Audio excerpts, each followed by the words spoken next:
What's up, Champions fam? It's the bad guy, a WWE Champion, Zeke 4-0, back with a brand new video. I'm not even going to hold y'all for long because all good things must come to an end. This Showdown weekend is gearing up to go out with a bang, at least for yours truly. Hey, yo. So let's go right ahead and get right into it. We might have lost a couple battles when it pertained to the bloody Hitman loot. I swear to goodness, Bret Hart's zombie hated me more than Goldberg. And speaking of which, when will we get a zombie Goldberg? That has yet to be done yet, people. That is something to keep in mind. But we did invest on the portal offers. We were able to walk away with Chelsea Green's, or should I say Chelsea's skill plate. So we got that in the bag. Boom. Done. We did not walk away with anything spectacular aside from a fuse, a 6-star silver fuse for my zombie Undertaker modern era acrobat. But when it came to everything else, the stars seemed to align for your boy. And I hope and pray that everything did that as well for you when it came to everything else. With the Bloody Hitman tours, we literally cleaned up shop. We literally took care of everything we could. You can see it right here. We did everything. We had bonus superstars. We had the Liv Morgans. We had the Rhea Ripleys. We had the striker Cody Rhodes, the technician CM Punk. We were able to do things with our acrobat zombie Undertaker and more. We were able to capitalize. We were able to do our due diligence, and we were able to clear out a majority of the content. The only thing that we're missing is, of course, the best there was, which is the modern era Showboat Zombie Bret Hart tour, followed up by the content that was launched at the beginning of the contest when you were able to pull him early so you could do the premium showdown, and you had an extra tour right there as well to get some bonus goodies. We weren't able to do that, and there is one that we are missing out on, and that's the zombies right here. Just because, I mean, realistically, I have Undertaker, and I do have Showboat Roman Reigns, but I pumped enough into Undertaker to take care of what needed to be taken care of. But realistically, though, when I look at it, I mean, he doesn't stand a chance. He genuinely he wouldn't be able to take down Roman with, at least with the setup and stuff that I got right now for him. He's good. He's not all the way fully maxed out, and even though we got a strap on him and everything, just looking at the resources, my faction fam, NWO, Broken Skulls, already maxed out the faction contest. So I get it. We could go ahead and clear it before the reset and do that. We could easily do that. But when it's all said and done, though, realistically, I mean, there isn't much for us to do in 100 medallions. And yeah, it's not really worth it at the moment and in the time. But you know what? It is what it is, and it's going to be what it's going to be. So, what we got going on is we were able to clear out a lot of this. And even with the showdown, we're fully reloaded again. I've been running a real simple team. It don't even matter if we lost the streak. We're able to get it back, and there's still plenty of time to knock out and get some bonus goodies, because I was able to go into the shop. I figured with prize wall medallions and all, normally each month since this is launched, I've gotten one of the token pieces for the Women's Evolution moment, which is very beneficial to my Kairi Sane as well as my Io Shirai, my Io Sky. So, and others. I got plenty of waifus that are laifu that help and benefit from this. But I went ahead, I got the showdown done, I grinded it out as much as possible, even got a couple packs of the stamina so I can get as high as I could, and we were able to finally unlock that Women's Evolution moment. And with that being said, the team has been real simple. OTC with Jacob Fatu riding shotgun. Oh my God. Legitimately, Bad Blood had a couple plunders, but they struck gold from start to finish. It was epic. CM Punk spoiler alert, CM Punk coming out on top in his bloodbath feud with Drew McIntyre, to Nia Jax dominating and obliterating Bayley, but Bayley finishing out and losing strong so she doesn't look weak. And then when is Tiffy gonna cash in? It is inevitable. To Damian Priest overcoming the odds and destroying Finn Balor and the Judgment Day Goonies. Dominic Mysterio being hit like a piñata by Mama Rhea, but sadly Raquel Rodriguez coming back in helping out Liv Morgan because they were a tag team before injuries and everything happened. Rhea Ripley was a goon back in the days and cost Raquel some problems with her going for the title. It makes sense. It's good storytelling. But honestly, I think the ref botched that with how things went. I think that Raquel was supposed to obliterate Rhea, throw Liv on top. Ref turns around after checking on Dominic, goes in 1, 2, 3. Liv would have got the pin, but the ref turned around early, saw Raquel doing what she did, called for the DQ. So Rhea technically won. Liv gets to keep her belt. It could have been done a lot better, but at the end of the day, we're all humans, right? So there's nothing to worry about there. I mean, again, Nia Jax retained. Liv Morgan retained. There was only a handful of bouts on there. Damian Priest came out on top, so he won. Rhea technically won because of via disqualification. We're getting to see things go crazy there. The intros were epic. The intros were incredible. And then, of course, the final piece, the Resistance. If there is a match that I'm forgetting, then do forgive me. I do not recall. But literally, with Cody and Roman Reigns, can they coexist? One time only. Learn from the mistakes and the prior mistakes of Rock and John Cena, right? Coming out on top. Jimmy Uso making a huge return, standing in Roman's corner. Then at the very end of it all, Roman hits the spear on Solo, gets the win. So you got the original Tribal Chief defeating the new Tribal Chief. And at the end of it all, Jacob Fatu was taken out of the match by Cody. That salute was awesome. It literally reminds me of when Cell from the Dragon Ball Z was about to blow up the planet and Goku hit the instant transmission to sacrifice himself. And he looked back and he was like, see ya. When Cody got on top of that top rope and looked back at Roman, it's like, I leave this to you. Take care, Consir. Hit the salute. Took him and Jacob out of action. But at the end, The Rock, the final boss, pulled up, said nothing, looked at Cody, hit the people's eyebrow, hit the 1, 2, 3, slit throat at Roman Reigns, even more before he went back behind the apron, looked over and stared back at him to be like, y'all know what time it is. Don't even play with me. And there's so many ways that story can go. But aside from that, we were able to grind out the showdown, as you can see. And sorry, I just wanted to keep y'all up on this, make this video count. We were able to get the faction fam, took care of business, so we maxed that out. Hopefully we stay in the top 100. We got through and got all the solo points for this one. We were able to do everything we could. Again, we got some stamina packs. We grinded out. That also led to some solo contest points. And as you all can see, we hit the objective in spades. There was only one milestone left that we needed to clear out, and that is this one. But we were able to take care of what we needed to get those Bayley shards. So now when it comes to Bayley here, Zombie Bayley. This was the weekend where you got the most shards for her. So that's why I decided to go in and do what I do and did what I did. So now we're sitting at 1,255. So now we just got to stay on top of things. And looking at how things are going, we'll see how things go.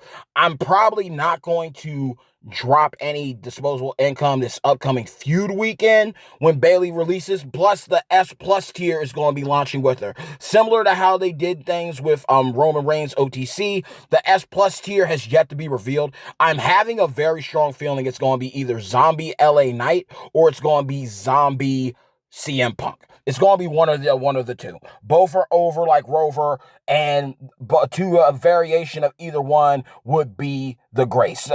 So you could easily do a LA Knight and like a zombie gnawing on somebody instead of yeah, let me talk to you, or a CM Punk instead of best in the world, best in the underworld. It's real easy. The script writes itself, right? But we are getting closer to Bayley, and if you haven't seen my short, because I am about to get out of here. Really, I literally am about to get out of here because I got the other things to take care of.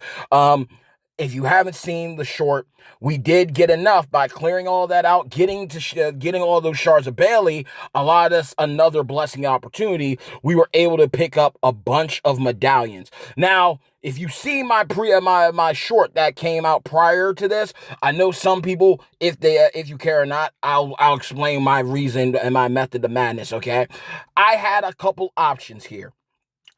I did pick up the sheriff's badge because one, The Sheriff's Badge works amazingly well on my showboat, my new generation showboat, Mastodon Vader. Rest in paradise, my boy.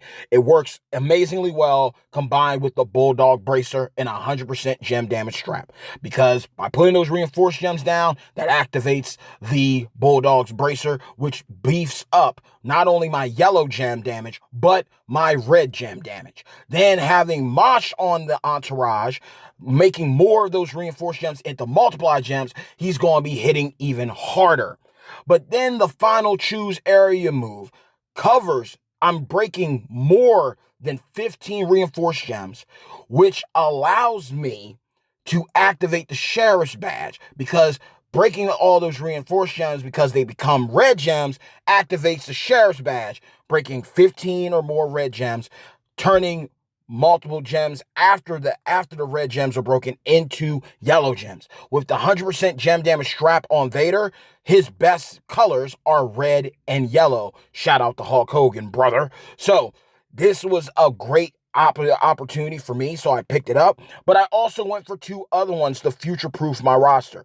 First and foremost, you know that I have heavy metal by now. If you don't know, I will let you know. I'll let you in on a little secret. That's not a secret. I have Heavy Metal Rhea Acrobat Legend Waifu at 6-star gold. Yet to pull the 100% gem damage strap for her, but I know that it is coming. I will wait. There's certain things, like I'm a fisherman. I have patience. I will wait for the right opportunity to strike, and I will do what I need to do. So we got the ultimate opportunity skill plate, because she makes multiple countdown gems. So it beefs up her gem damage by 50%, but it decreases the opposition's damage by 35%.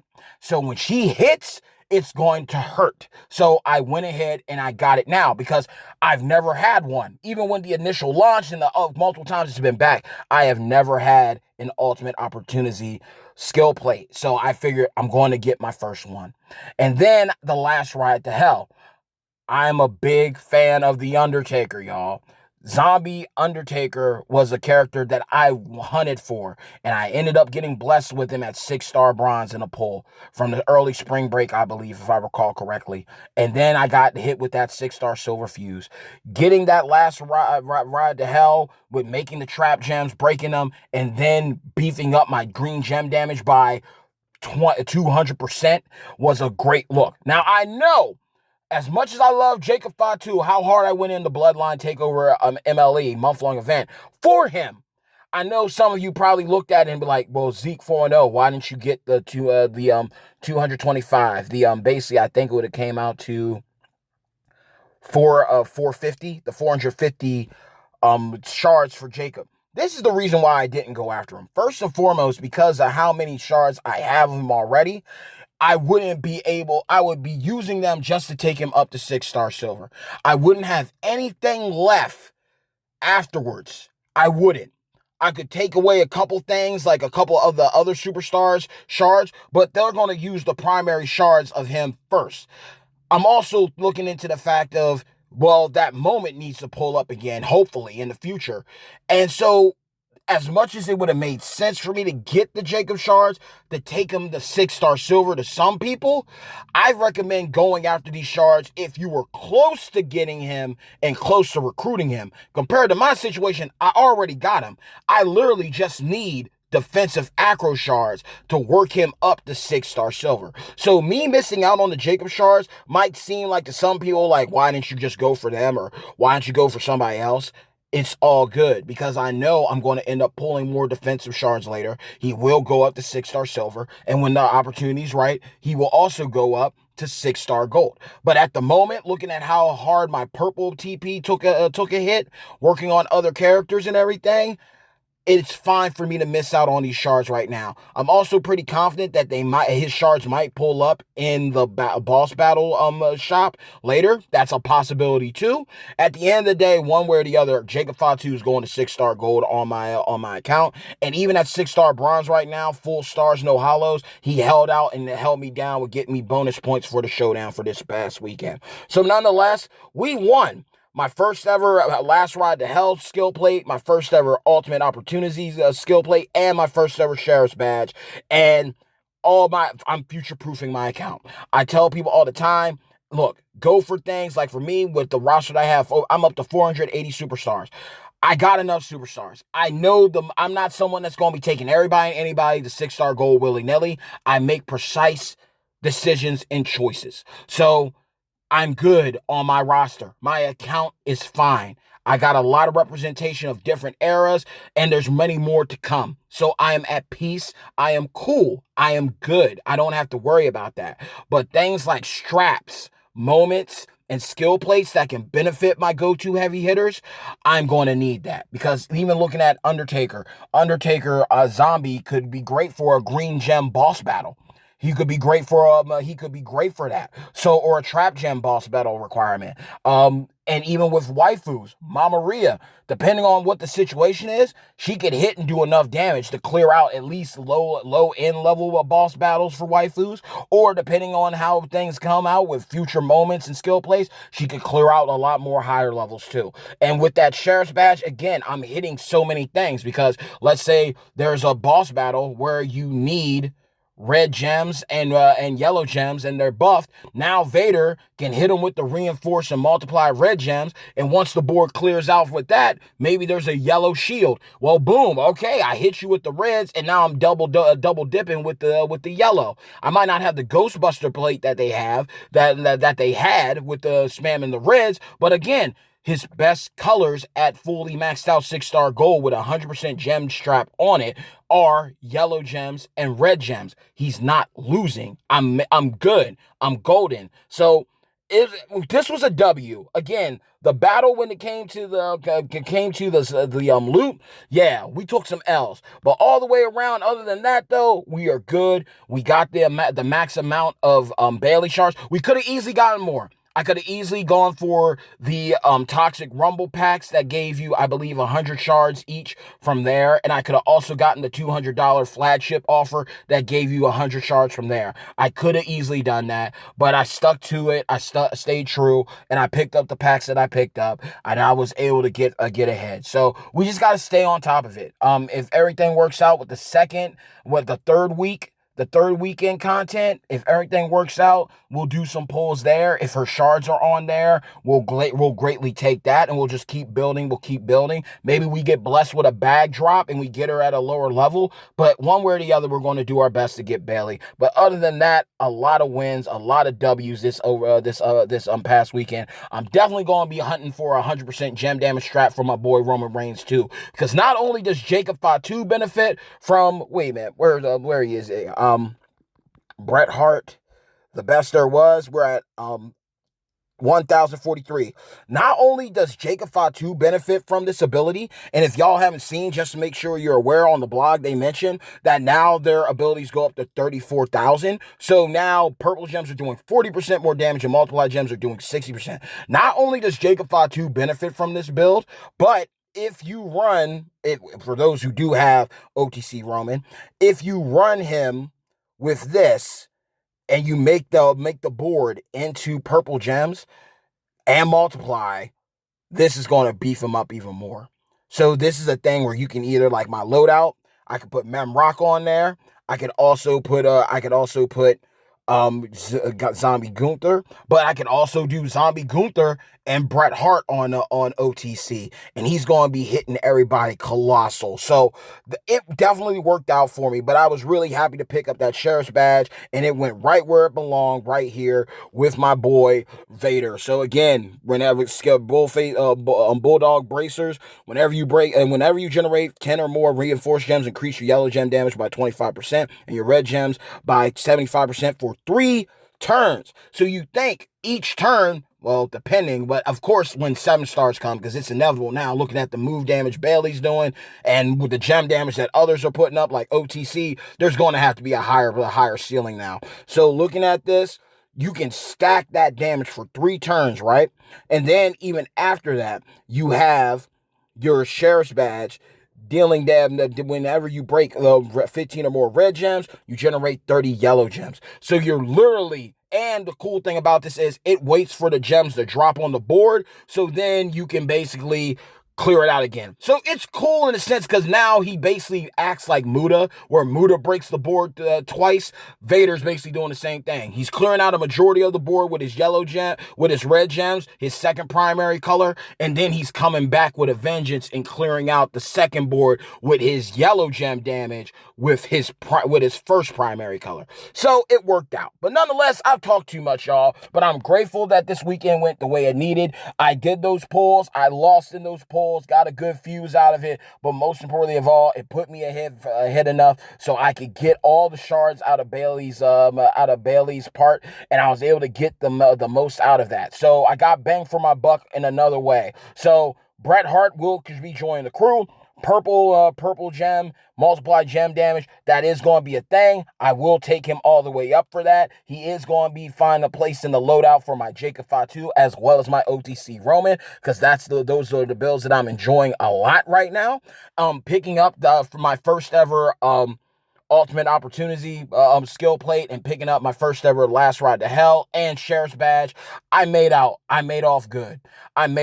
So I'm truly grateful and I thank God for it. And with such a good time ahead of me on a bad blood weekend, I just gotta let y'all know, hey yo, hard work pays off. Dreams come true. Bad times don't last, but champions do. Mad love and respect to each and every single one of you, my beloved champions fam. Like the video, share the video, but most importantly of all, if you haven't done so, but you really rock with your boy, you love what you listen to, you love what you see and hear, do yourselves a favor. And you don't have to, because at the end of the day, I just love doing what I do, and that's making content on champions. But if you really rock with me, show your support by simply making sure to drop a people's elbow on the subscribe button, as well as hit a razor's edge on the bell icon to receive all future notifications from yours truly, the one and only bad guy, a WWE champion, Zeke 4-0, the most electrifying content creator in WWE Champions Entertainment. I love you all. I respect you all. I'm praying for you all tenfold. Let the good times roll. Let me know how your weekend went. The contest is getting ready to come to an end by the time you see this video. But at the end of the day, no regrets, no love lost. I know that if you stay on top of your content grind, you will get Bret Hart. You will get Bret Hart, and he is going to change the game for so many. Even if you don't have OTC Roman, even if you don't have Jacob Fatu, I'm pretty confident that y'all got some purple gem users on your squad. I'm pretty confident that some of you got some multiply gem people on your squad, and you're giving Zombie Gunther. So you basically combine him with Bret Hart or any of these characters, Chelsea Green or Bailey. That is 120% multiply gem damage, y'all. I advise you to go at least for the A tier if you're not spending money. Do your due diligence to get Bret Hart. But with that being said, y'all, I love you all. Take care. Be easy. God bless. And stay tuned until next time. This week, we know Talent Up's coming up. I got a couple plans. I got a couple ideas to make this as easy as possible. Utilize some character shards. Taking up a couple key waifus that come to mind and a couple key promoters as well to help my grind out moving forward, especially with the go-tos that I've been working on and grinding out with. So until next time, y'all, God bless, take care, stay tuned. Hey, yo, peace.